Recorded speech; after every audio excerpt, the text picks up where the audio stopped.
심화 탐구 활동에서 보이는 스토리가 가장 경쟁력이 있습니다. 그러면 입학사정관들도 마찬가지지 않겠습니까? 꼭 좀 아셔야 될 게 첫 번째는 총력을 좀 기울였으면 좋겠고 진짜 조심하셔야 될 얘기 중 하나입니다. 대학교에서 이들을 평가할 거잖아요. 네. 학생부 종합전형에서 이런 거를 뭐가 우수하다라고 평가를 내리나요? 첫 번째는 학업 역량이 그쵸. 가장 중요합니다. 반드시 필요한 부분인데 그뿐만 아니라 회사에서 면접을 보러 왔습니다. 근데 가장 중요한 게 이 회사가 뭐 하는 곳인지도 모르고 그쵸. 와서 얘기하면 맞아요. 말이 안 되지 않습니까? 맞아요. 그거하고 똑같습니다. 충분히 그걸 이해하고 그것을 탐구력과 같이 녹여서 그 말이 나와 있다면 입학사정관들 입장에서는 이 학교, 이 과를 오기 위해서 이런 노력을 했구나.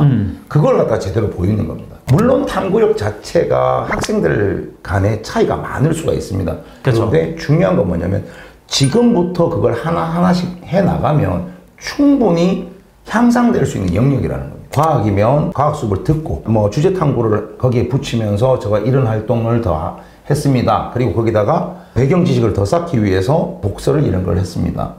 관심이 여기 정말 많아요. 이걸 어필해야 된다는 겁니다. 저 때만 해도 고등학교 3학년 때 네네. 점수 나오는 걸 보고 학과를 정했는데 네네. 1학년 때는 의과에 관심 많아요 하다가 막 2학년 때 갑자기 막 공대로 바뀌어가지고 기계공학 막 이게 연결성이 안 나올 수도 있잖아요. 근데 만약에 그렇게 됐을 때도 아주 스무스하게 말을 붙여야 되는 거죠. 뭐 주제 탐구를 다르게 돌린다든지 책을 읽고 제가 이 부분으로 이렇게 바꾸게 된 이유가 이겁니다라는 걸 정말 입학사정관을 설득시켜야 되는 겁니다. 그래서 아주 중요한 거라는 겁니다. 내가 목표를 정해서 거기에 관심이 있음을 끊임없이 생기부에 흔적을 남겨야겠네요. 네, 맞는 말씀입니다. 흔적을 남기면서 가야 된다는 겁니다. 이렇게 흔적을 잘 남게 되면 아마도 네. 경쟁력 있는 학교생활 기록부가 될 것 같은데요. 이런 기록부를 디자인하는 방법은 어떤 게 있을까요? 우선 첫 번째로는 심화 독서를 갖다가 좀 하는 게 상당히 좋습니다. 물론 독서가 많이 힘든데 기본을 딱 잡아서 네. 30분이면 30분 아니면 정말 바쁘면 10분이라도 10분 하루에. 네네네 책을 읽으면서 이 부분에 대해서 조금씩 알아갈 수 있는 걸 또 기록으로 남기면서 그런 것들이 아주 중요한 것 중 한 개라고 봅니다. 그리고 또 교과 기반으로 한 창체라고 있습니다. 네. 심화 탐구 활동에서 보이는 스토리가 가장 경쟁력이 있습니다. 어떤 스토리를 끌고 가느냐, 뭐 자신의 희망하는 부분이 있지 않습니까? 의대면 의대, 공대면 공대, 뭐 기계과면 기계과 이런 분야에 대해서 명확하게 인식하고 나 이렇게 갈 거야 라는 디자인을 해나가야 된다는 겁니다. 세 번째 또 말씀드리고자 하는 건 뭐냐면 학생부 평가의 관점을 명확하게 아셔야 됩니다. 평가하는 사람 입장에 한번 서봐야 된다는 겁니다. 자신의 전공 분야 이런 부분이 자신의 지적 호기심을 해결해 나가는 모습으로 보이는 것이 가장 경쟁력 있는 거거든요. 누가 이 글을 읽든 간에 이 사람이 정말 호기심이 있고 이걸 해결하기 위해서 이러한 활동들을 했구나. 이런 것들이 들어가야지만 진짜 이쁘고 살아있는 생기부다라고 말할 수 있습니다. 그래서 진짜 중요한 게 뭐냐면 학생들의 역량 자체를 갖다가 이 본질입니다. 근데 부모님들이 좀 잘못 생각하고 계시는 게 뭐냐면 절대 비하하는 건 아니고 있습니까? 이게 컨설팅을 받으면 모든 게 해결된다고 생각을 하시는 거예요. 그럼 쉽게 말씀드려서 저는 꿈이 없어요. 그러면 꿈을 찾는 방법을 알려줘야 되는데 어떻게 해줘야 되는지를 모른다는 겁니다. 가장 중요한 건 학생이 역량을 기를 수 있는 그런 공부가 지금부터는 돼야 된다는 겁니다. 예를 들어서 컨설팅 갔습니다. 컨설턴트들은 분명히 이렇게 해 좋은 쪽 방향으로 얘기해 줄 겁니다. 그렇죠. 근데 문제가 되는 건 뭐냐면 그 학생이 그걸 할 줄을 모르는 거예요. 그렇죠. 그럼 누가 만약에 대신을 해준다고 하더라도 면접에 가게 되면 다 걸릴 수밖에 없는 겁니다. 진짜 네가 있는지 물어볼 테니까. 네네. 그래서 가장 좋은 건 학생 역량을 기르는 데 초점을 최대한 많이 맞추셔야 된다는 거. 그럼 어떻게 하면 돼요? 라는 분들이 많으신데 정말 독서 그만큼 중요합니다. 정확히 말하면 독서도 독서인데 전공 분야에 대한 깊은 이해 지식. 네네. 네, 그게 정답이 없을 수는 있겠지만 어쨌든 이런 길도 생각해보고 저런 길도 생각해보고 그런 가능성을 보여줘야 되는 거군요. 그걸 확실하게 표현할 수 있는 상태를 만들어야 된다는 겁니다. 태특이나 뭐 창체 등 이런 곳에 이제 반영이 되는 게 중요하다고 말씀하셨는데 네네네. 구체적으로 어떻게 하면 그 반영 확률이 높나요? 세특은 진로 분야에 대해서 많이 들어가야지만 좋은 세특이다 이렇게 생각을 많이 하세요. 만약에 제가 의사가 되고 싶다 그러면 세특 곳곳에 막 의사가 되고 싶어요가 깔려 들어가야지만 좋은 거다라고 잘못 생각하시는 거예요. 이거는 꼭 아셨으면 하는 게 뭐냐면 기본적인 학업 역량을 가지고 있다라는 걸 보여야 되는 게 기본입니다. 가장 중요한 게 국어, 영어, 수학 같은 경우 네. 거기에 내가 의대생이 되고 싶어요라는 걸 그렇게 안 넣어도 된다는 겁니다. 나는 이 국어에 대해서 국어가 좋아요. 국어를 열심히 하는 학생이고 수학을 열심히 하는 학생 그걸 표현해 주면 된다는 겁니다. 의대생이 되고 싶어요. 이게 막 생기부에 깔려 있을 때 제가 볼 때는 제일 답답한 생기부 중 하나입니다. 그러면 입학사정관들도 마찬가지지 않겠습니까? 꼭 좀 아셔야 될 게 국영수라든지 이런 부분에서는 정말 그 과목에 맞게끔 내가 정말 열심히 했고 이 부분은 이게 더 궁금해서 더 열심히 했어요. 이걸 어필하는 게 가장 좋은 방법 중 한 개라고 봅니다. 네. 아무리 특정 학과가 목적이라도 그게 너무 지나치면 네, 맞습니다. 불편할 수 있다는 네, 거죠. 상당히 읽을 때 불편할 수밖에 없습니다. 그리고 또 하나가 뭐냐면 주지탐구 활동은 교과서에서 수행평가라는 게 있습니다. 네네. 더 심화된 내용을 창의적 체험활동 그 부분에 깊이를 좀 보여줄 필요가 있다는 겁니다. 예를 들면 이런 부분입니다. 이제 세특 부분에 선생님들이 500자로 정해진 글자가 있지 않습니까? 거기에 맞게끔 이쁘게 쓰여졌습니다. 과목에 네, 대해서. 네. 이게 너무 궁금하고 내 진로가 이쪽인 것 같고 과학 실험에 대해서 이걸 뭐 더욱더 발전시켜서 예를 들면 항생제에 대한 얘기가 나왔다. 그러면 항생제에 대해서 배우고 난 다음에 이 항생제가 많이 투입했을 때 이렇게 되는구나. 그걸 직접 한번 실험을 해보는 거예요. 그걸 실험해서 창체 부분에다가 실험을 한번 했고 그리고 이 실험에 대해서 어떻게 이렇게 하다 보니 이런 결과가 나왔고 이런 부분에 관심이 많아요 라고 창체 쪽에 집어넣으면 교과 세특은 아주 교과 세특대로 이쁘게 나와 있는 상태가 될 거고 창체에서 그게 더 돋보이는 게 되지 않습니까? 그러면 와, 이 친구는 진심이다 이렇게 받아줄 수밖에 없다는 거예요. 학교 동아리들 잘 활용할 수 있습니다. 생명과학 동아리라든지 이런 데서 또 활용을 하면 거기서도 실험도 해보고 이런 것들 있지 않습니까?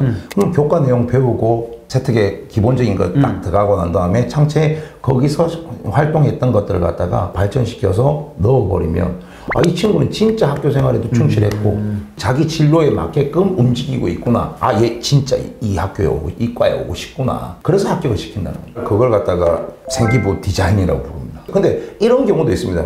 꿈이 없는데요. 뭘부터 해야 됩니까? 1학년 때는 좀 폭넓게 자연 계열, 공학 계열 이렇게 시작하면 됩니다. 시간이 지나면서 조금 더 좁혀 나가고 그래서 최종적으로 아, 내가 정말 이걸 가기 위해서 이렇게 노력해 왔어요 라는 걸 보이면 된다는 거예요. 완전 이력서네요. 완벽하게 거의 작은 사회 집단이라고 보시면 됩니다. 그렇게 준비한 친구들이 나중에 사회에 나왔을 때 더 적응력이 높아지지 않느냐. 제대로 가고 있는 교육인 것 같습니다. 이 부분에 대해서만큼. 요즘은 챗 GPT처럼 AI를 활용하는 독서들이 많잖아요. 네, 맞습니다. 어떤 방법을 추천하시나요? 독서 이후에 추가 자료 이런 것들 있지 않습니까? 그런 것들은 AI를 통해서 활용을 이쁘게 하면 아주 이쁜 내용이 나오지 않습니까? 막 어떻게 찾을지 몰라갖고 그러지 말고 그때는 AI를 최대한 활용하는 겁니다. 그건 정말로 누가 봐도 아, 시간 아낄 수 있는 부분이거든요. 추가 자료로 그런 걸 활용하는 건 정말 베스트 부분인데 단순하게 내가 이걸 갖다가 빨리 독후감을 만들어 갖고 낸다든지 그러면 이게 돌려가 오지 않습니까? 그렇게 돼버리면 문제가 충분히 발생한다는 거죠. 진짜 조심하셔야 될 얘기 중 하나입니다. 요즘에 챗 GPT를 통해서 이렇게 대부분 안 하고 돌려버립니다. 근데 학부모님들이 모르시는 게 하나가 있습니다. 그냥 아, 돌려갖고 넣으면 이걸 어떻게 알아라고 하는데 각 대학교마다 정말 프로그램 뛰어납니다. 딱 입학생관이 그 학생에 대해서 딱 띄우면 딱 나오는 게 뭐냐면 많이 겹치지 않습니까? 네. 다 검은색으로 나와버립니다. 완벽하게 검은색 나오고 실질적으로 이렇게 보이는 게 몇 자가 안 보입니다. 만약에 챗 GPT를 함부로 돌려갖고 막 이렇게 그걸 그냥 넣어버렸다. 그러면 입학사정관 입장에서는 평가할 게 없는 겁니다. 분명히 잘 써졌다고 생각하는데 아니라는 겁니다. 입학사정관들은 아, 얘 다 베꼈네 이렇게 보는 겁니다. 이게 위험한 거죠. 수행평가나 주제탐구를 하는 독서활동 뭐 이런 부분들 있지 않습니까? 네. 중요한 건 면접에서 반드시 입증을 해야 된다는 겁니다. 힘들겠지만 하루에 10분을 쪼개서라도 진짜 풀독을 해야 된다는 겁니다. 자기가 읽어야 돼요. 그렇게 했을 때 평가자가 저한테 그 질문을 하게 되면 거기에 대해서 웃으면서 충분히 어떻게 대답할 수 있지 않습니까? 그렇게 만들어져야 된다는 겁니다. 그걸 모르고 그냥 있는 분들이 상당히 많다는 아, 많아요? 네네네. 이런 것들을 미리 조금 아시고 아, 내가 이런 부분은 좀 조심해야 되겠다. 못하더라도 내가 하려는 이 마음을 가지고 최선을 다했다. 그걸 바라보겠다는 겁니다. 어떻게 모든 게 완벽하게 뭐 그쵸, 다 그쵸. 되겠습니까? 그쵸. 그 과정을 충실히 하는 게 좋은 거지. 챗 GPT라든지 이런 걸 이용해서 결과론적인 걸 뽑아내갖고 나 이거 했어요. 이렇게 됐을 때 문제가 크게 생긴다는 겁니다. 처음부터 끝까지 답은 하나입니다. 학생 역량을 키우면 어딜 갖다 놓아도 잘할 수밖에 없다. 그래서 학생한테 이렇게 꾸미는 법도 알려주고 책 읽는 법도 알려주고 꿈을 어떻게 찾는지도 알려주고 제 제자들 중에서 이제 아주 조용한 여학생인데 저한테 와서 하는 말이 제가 준비를 했는데요. 뭘? 이러고 하니까 화공학과에 가고 싶어요. 라고 이렇게 꿈을 얘기하는 겁니다. 정말 예쁘다. 처음 봤습니다, 제가. 진짜 이뻐 죽는 줄 알았습니다, 진짜로. 이렇게 변할 수 있구나, 애들이. 그래서 자기가 자기 꿈을 찾아가는 과정이라든지, 이런 것들이 꼭 필요하다고 봅니다, 저는. 단순하게 점수 몇 점으로 어디를 간다. 그런 시대는 이제는 좀 지나갔다라고 보고 있습니다. 혹시나 한 말씀만 더 드리면, 꿈이 그래도 없다. 그렇죠. 그러면 나중에는 있죠. 이제 자율전공이라는 거 그쪽으로도 좀 잘 활용하셔갖고 일하는데 하면서도 자기 꿈 찾아서 그 과를 찾아가고 그런 것도 충분히 할 수 있으니까 먼저 중요한 건 학교 생활을 열심히 해라. 이게 기본인 것 같습니다. 학생과 학부모님들을 위해 조언을 하신다면 어떤 게 있을까요? 첫 번째는 자체의 역량을 키우는데 총력을 좀 기울였으면 좋겠고 그리고 변화된 입시가 어떤 건지 자세하게 조금 어머니들이 먼저 파악하시고 학생한테 전달할 수 있도록 좀 만들어 주시는 게 변화한 지금 현재 입시에 잘 적응해가는 길 아닌가 그런 생각을 합니다. 누구든지 뽑아가고 싶은 매력적인 학생을 그쵸. 만들어 주시는 게 가장 좋은 방법입니다. 그런 부분들 좀 철저하게 만들어 가겠다 하면 정말 만들어집니다. 생각하고 있으면 충분히 만들어지는 부분이니까 나중에 애들이 대학을 가든 또는 사회생활을 하든 간에 진짜 매력적인 친구구나 라고 느껴질 수 있을 거니까 그걸 한번 잘 생각해 보시기 바랍니다. 저희들의 이야기가 여러분들 자녀의 교육에 도움이 되었으면 좋겠습니다. 저희는 다음에 또 좋은 내용으로 찾아뵙겠습니다. 여러분들의 교육을 응원합니다. 저희는 대치동 캐슬이었습니다. 감사합니다.